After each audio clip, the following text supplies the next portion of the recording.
La saison morte NBA pourrait se prolonger avec une rumeur de transfert relançant l'idée d'un duo LeBron-Steph Curry à Golden State.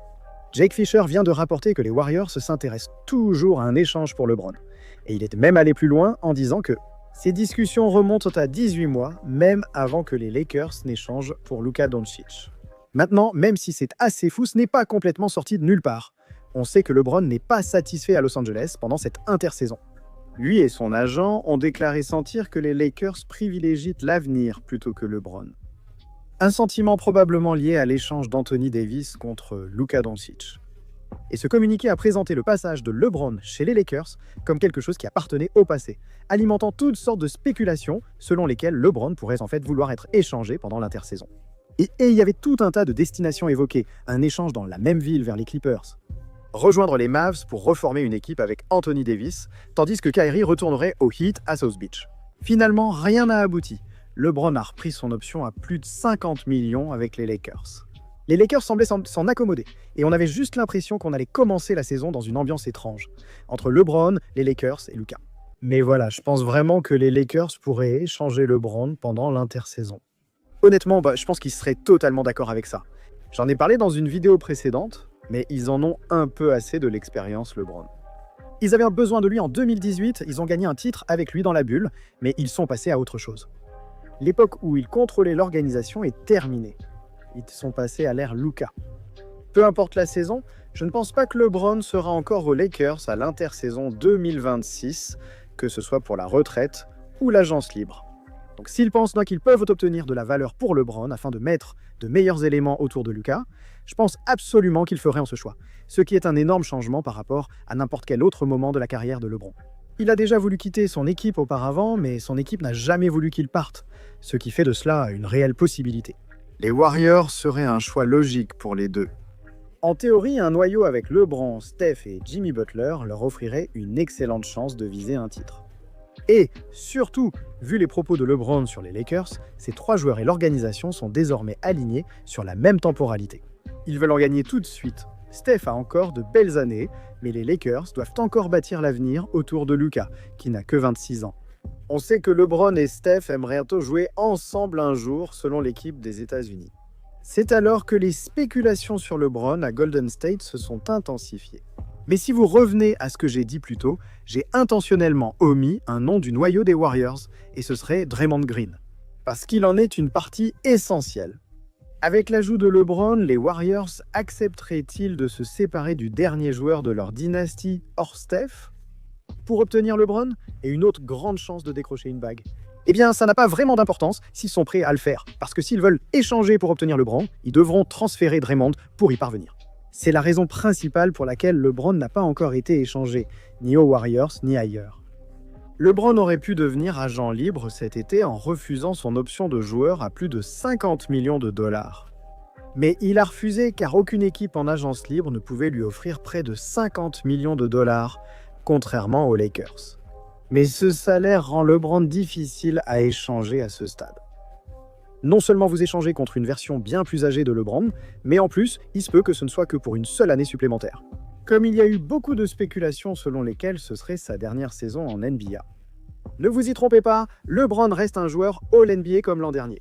Mais n'importe quelle équipe de la Ligue voudrait faire attention à ce qu'elle sacrifie pour une seule année de LeBron, bien après son apogée. Le défi pour les Warriors est d'égaler l'énorme salaire de 50 millions de dollars. C'est là que Draymond intervient. En regardant leur salaire, ils ont Steph, Jimmy et peu d'autres gros salaires. Ils peuvent envoyer pour essayer d'égaler le contrat géant de LeBron, et rien que pour cette raison mathématique, Draymond doit faire partie de l'échange.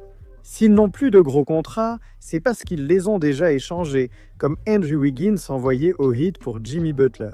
C'est sans doute pourquoi les Warriors étaient associés à des échanges pour LeBron il y a déjà 18 mois, selon ce rapport. Avant l'arrivée de Jimmy, faire venir LeBron chez les Warriors était bien plus simple. Cela aurait sans doute ressemblé au package envoyé à Miami pour Butler, tout en gardant Draymond à Golden State.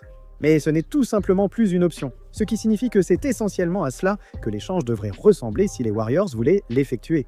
Draymond plus Moses Moody plus Buddy Hield en échange de LeBron. Maintenant, c'est juste pour équilibrer les salaires. Si vous voulez parler de choix de draft et d'autres atouts, pas de problème.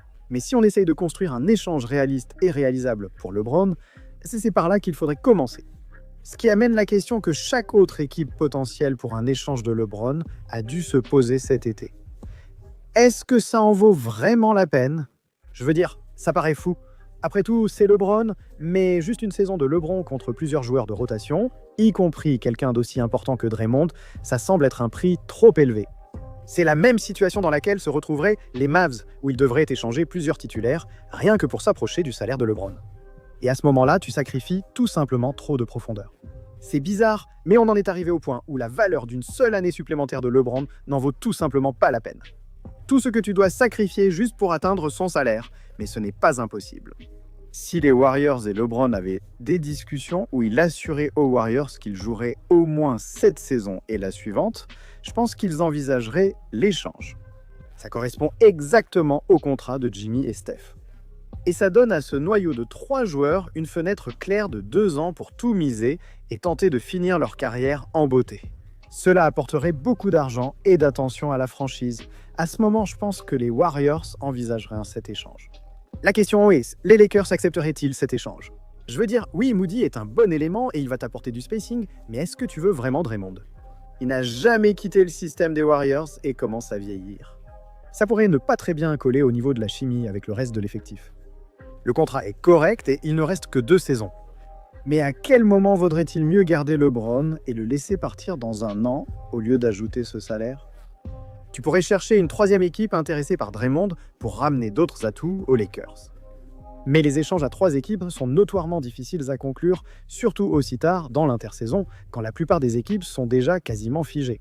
Tout cela rend la chose assez difficile à réaliser, mais comme je l'ai dit, ce n'est pas impossible.